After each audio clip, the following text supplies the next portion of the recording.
Hi, it's Dennis Daly. I've posted over 100 excerpts from some of my more than 250 American montage shows that I did in the 1980s and 90s while at UPI Radio. Recently, I embarked on a fresh series of shows, and here's the first half of one of my new American Montage interviews. In the golden days of the Brooklyn Dodgers in the 1950s, that team had a legendary lineup, and one of the shining lights of the Dodgers was pitcher Carl Erskine. Erskine was there when the team was integrated with Jackie Robinson, and when the team moved to Los Angeles. He has a great story to tell about baseball, race relations, and about his son, about whom we will speak near the end of the interview.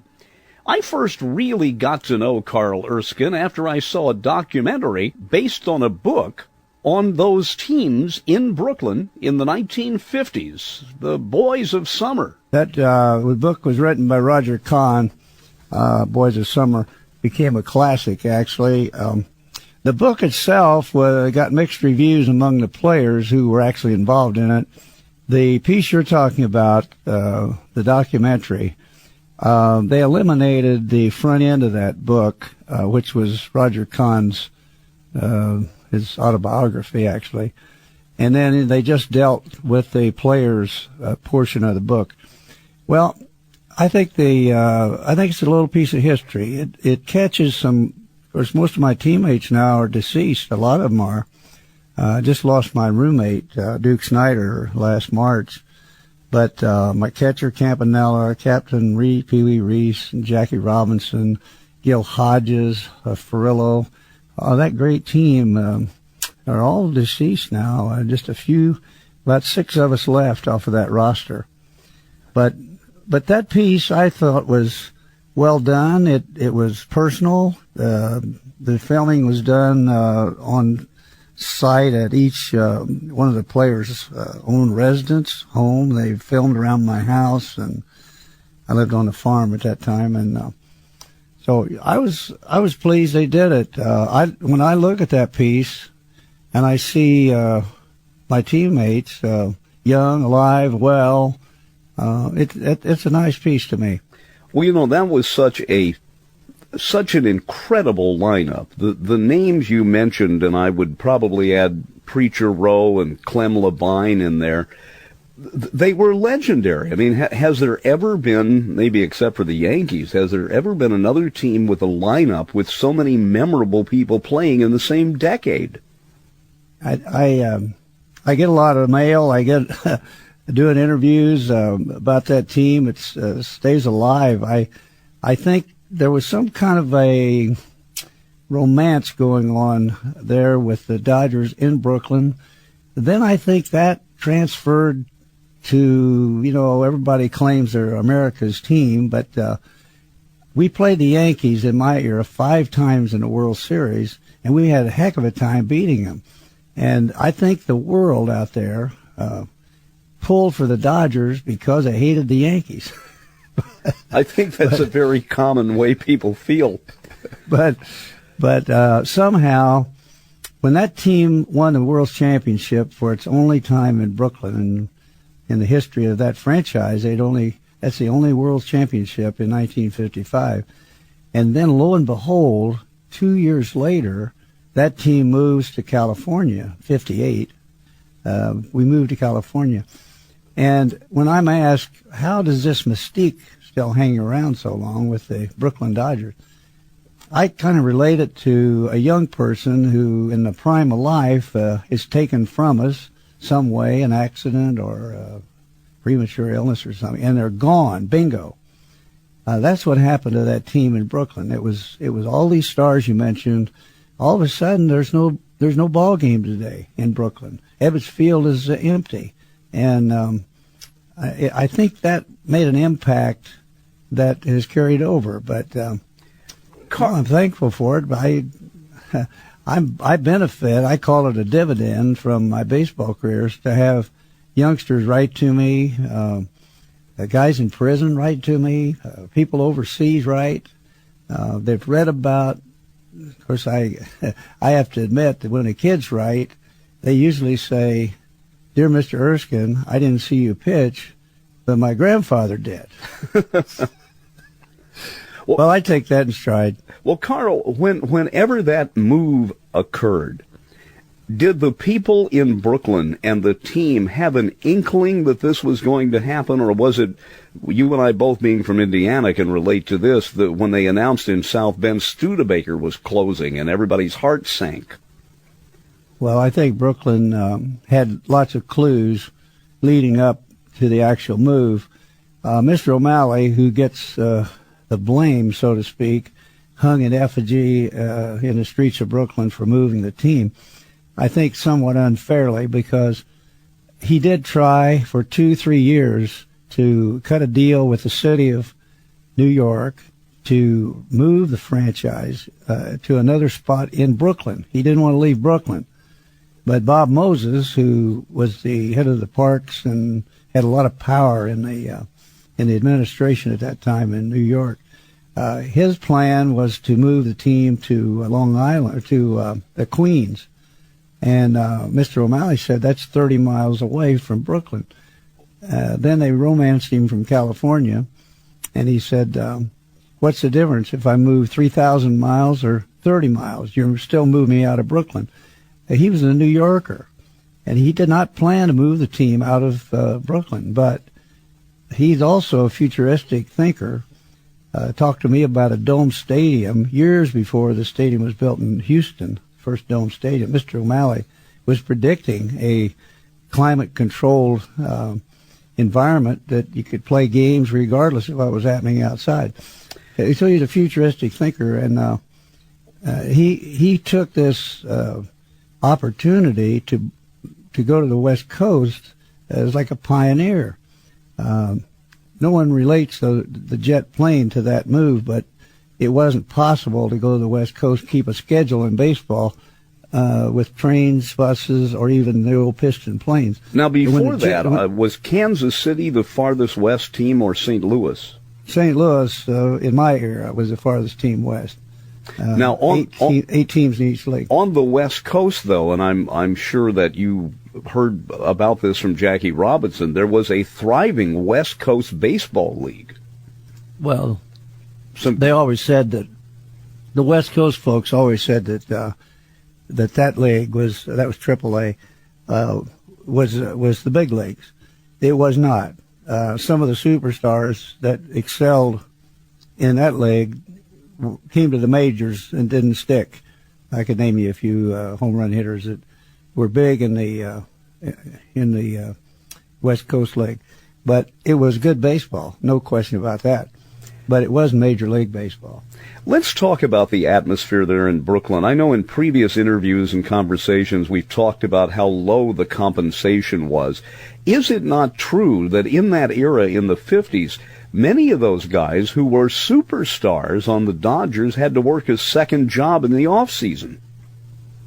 Well, it wasn't uncommon when you were in the early part of your career to have to work in the off, or prefer to work in the off-season, because you only got paid during the regular season. You didn't get paid in spring training, so when the season started, then you got paid every 2 weeks. Whatever your contract was divided up the number of weeks of a season. But when I joined the Dodgers in '48, they had just put in a minimum salary. The owners had just agreed to a minimum salary. It was $5,000. Now, there were a lot of major leaguers at that time had to be raised in order to meet the new minimum. They had been playing for $2,500, $3,000, $3,500. Now, you got to keep it in perspective. The revenues weren't nearly that big in those days either. There was no television at that time. There was small ballparks. Most of them didn't have parking concessions.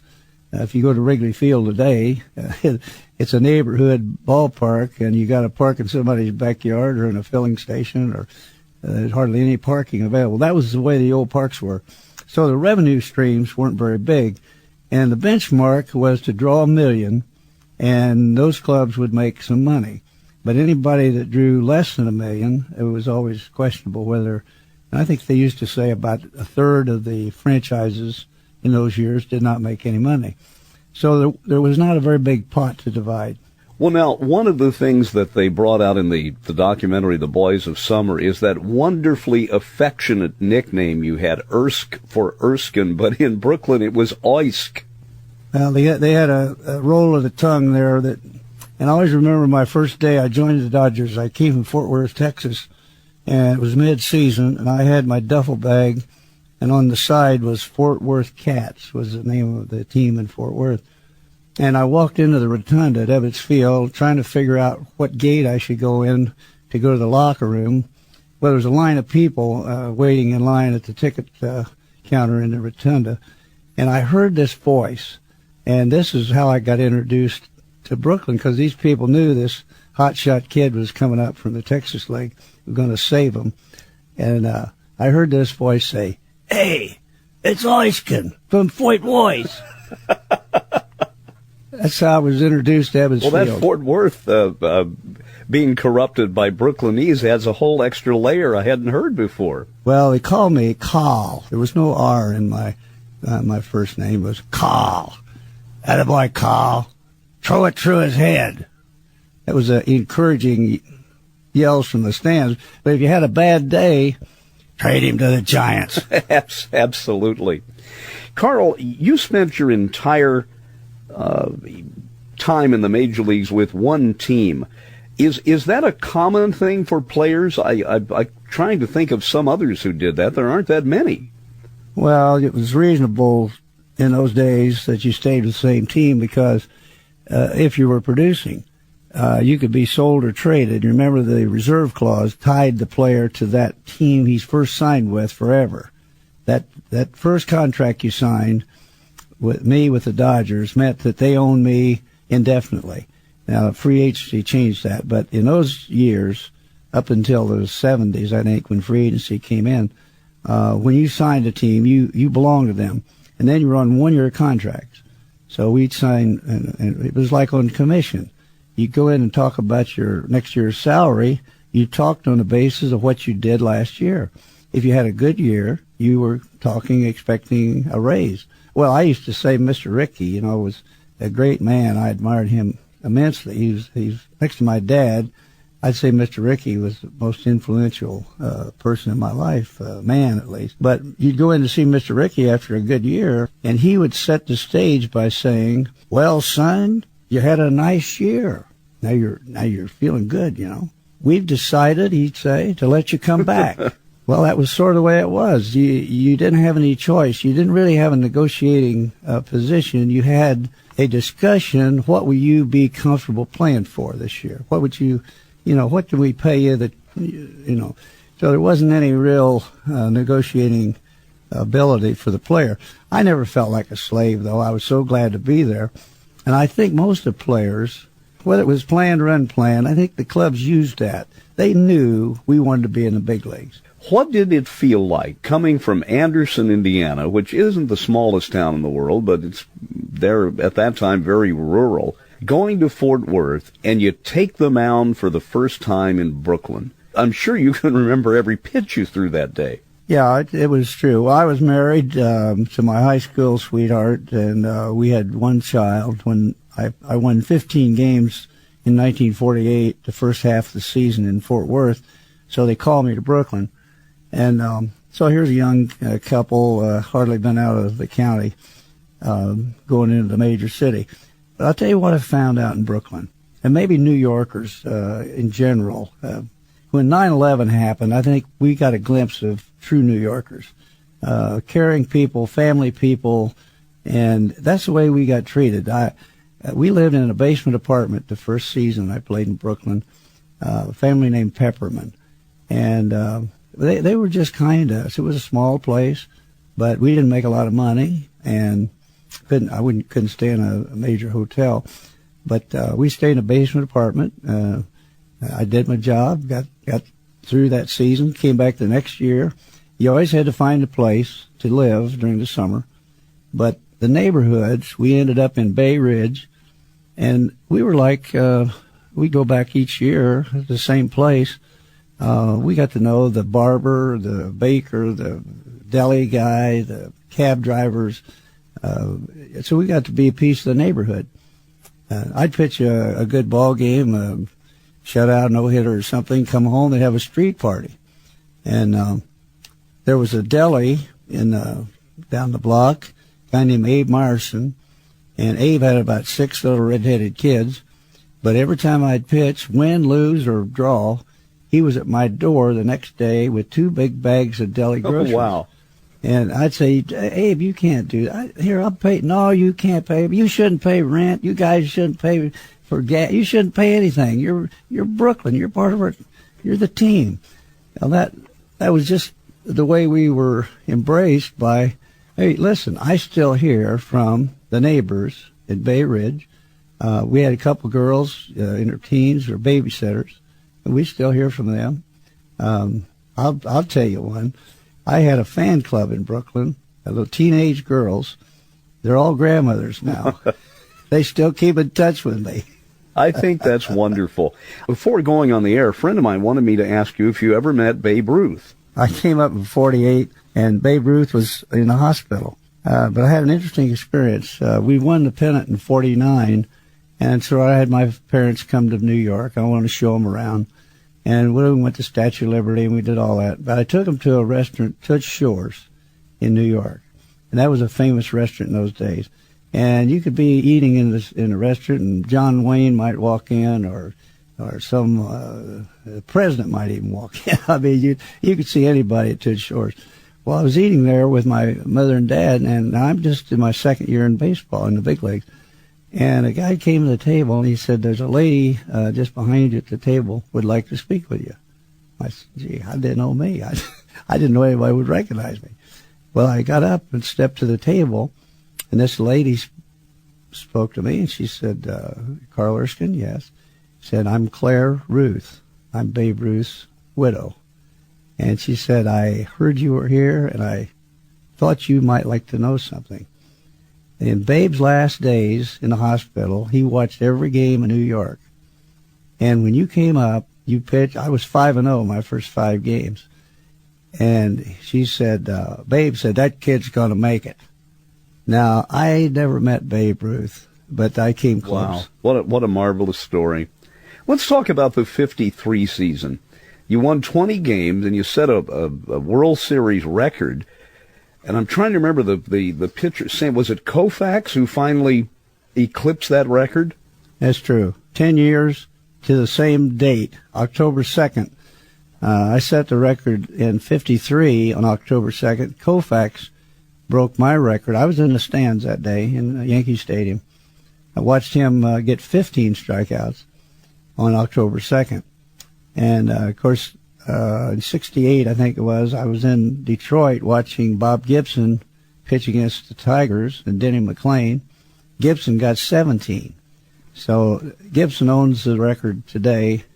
I don't mind being in third place behind Gibson and Koufax. Absolutely. You know, in my early days in radio, I did something we call babysitting, and that is, for example, if you're at the radio station back before everything was automatic and you had a St. Louis Cardinal baseball game on, you'd have to sit there and wait for the cue for the commercials. And I'm lucky because the announcer during the times I was babysitting for Cardinal baseball was Harry Carey and his very young assistant, Jack Buck. Well, I remember many times that Bob Gibson would keep the other team scoreless, and he'd have to hit a home run in the 9th inning to win his own ball game. Oh, yeah, right. Well, he was a strong pitcher. He demonstrated what I often tell young pitchers. He demonstrated better than anybody I remember. There's a couple others I could point out, Allie Reynolds, maybe Sal Magley. When they took the mound, there was no question who was in charge of the game. I mean, they took the mound, they took charge. And I always felt like I needed more of that, more aggressive. And so even though pitching is a defensive position, you have to have an offensive mentality. You got to be the one that initiates the contact. You got to charge the hitter instead of waiting, laying back, and just hope the hitter doesn't hit this pitch. And that's not easy for young pitchers sometimes coming into the big leagues. To feel some dominance on the mound. But after all, you've got the ball, and nothing happens until you let it go. But But I thought Gibson demonstrated better than almost anybody the take-charge attitude on the mound. Carl, let's go back to that 53 season. You won 20 games, as I mentioned, 14 strikeouts during the World Series. There must have been a great sense of inertia in that season as it progressed. Were the Dodgers hot from the beginning, or did they have to play catch-up? Oh, no. No, that was the season in which I pitched opening day that year, and we beat the Pirates 5-1. We went on to win like 10 or 12 straight, then we finally lost one, then we won another 10 or 12. We were 22-2 or something to start the season, and we never gave up the lead. And then, of course, in the series, which ended up going 7 games to win it. But that season, we led from day one till we got the ring in 55. You mentioned Jack Buck. I was fortunate at the end of my career to go in the booth with Jack Buck. We did Game of the Week in, I think, 1960. And then I worked with Jack Buck on KMOX television, doing some interviews. In fact, you mentioned Bob Gibson. He pitched against the Mets one night, and I interviewed him after the game, which was a highlight for me. But I got a little taste of the broadcast booth, and Buck wanted me to move to St. Louis and continue the career with KMOX. I couldn't do that, but it was a great thrill to work with Jack Buck. I always thought Jack Buck was the class act, and he was, you talk about being in control on the mound. Once Harry Carey left St. Louis and Jack Buck took over, I mean, Harry Carey had enormous shoes to fill. Jack Buck became the chief announcer there, and it was as if he was born to do it. Yeah, Jack was clever. He had a smooth, easy delivery. He didn't force anything. He just had a good touch, and it was easy working with Jack. I was totally a greenhorn. I came in the booth, but Jack made it easy. He would lead me into questions or ask something about a play that just happened, and it was just like a conversation with me. And now his son is carrying on the tradition. Oh yeah, he's outstanding as well, and so he gets those good genes, I guess. But Buck on a dead game, we played. We did a game in Washington one time. I think the score was like 18-3. I mean, that's a tough game to broadcast. and Buck had so many ways of keeping the game interesting, even though the score was 0, and I mean there was no threat of any kind of excitement going to happen. And both teams were clear out of the pennant race. But Jack Buck, he made the broadcast as good as if it was a 2-1 thriller. Well, there were times back in the 60s when the Cardinals didn't have the best of years that I swear people went to the ballpark just to see Harry Carey and his butterfly net trying to catch foul balls. I got acquainted with Harry Carey as well. I pitched a lot of innings against the Cardinals, and I had really pretty good success. And Harry Carey would brag on me on the radio. Well, my mother and dad up here in Indiana, listening to the Cardinal broadcast, they thought Harry Carey was the greatest announcer in the world because he used to brag on me all the time. Well, Harry used to take flack from people now and then for being so complimentary to the opposition, but he just loved the game. St. Louis, of all the ballparks, Brooklyn had a raucous crowd. They were loud. They were fun. They were all that. Philly had a lot of rhubarb fans. They were really on you big time. But St. Louis, they were more like they understood the game. And even though I'd come to bat in the 7th inning and have a shutout maybe, they give you a big round of applause. And the opposing pitcher.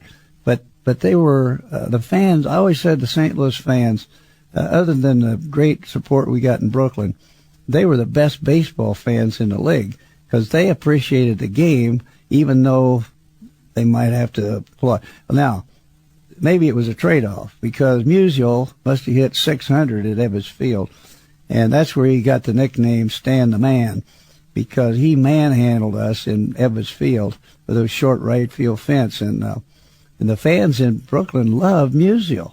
And so it made our team kind of half mad at the fans. He'd come to bat, they'd cheer him. Well, come on. But the St. Louis fans were good fans. Carl, were you in Brooklyn when they tore down Ebbets Field? I was there the day they dropped the big wrecking ball. They had it painted like a big white baseball, and they had me standing there pretending I'm going to throw this thing. I did not like being there. Campy was there in his wheelchair. Tommy Holmes was there, former Major League outfielder for us, and Ralph Branca. So that was the players who represented that little ceremony the day they were going to start demolishing Ebbets Field. So after all the little ceremony took place, they swung that big ball over the visitors' dugout. Now, I'm telling you, we had a professional hatred for that visitors' dugout. But when that ball dropped and crushed the cement top and caved in that visitors' dugout, I left. I got sick. I got a bad feeling. The second half of this interview is also posted here on YouTube. I'm Dennis Daly.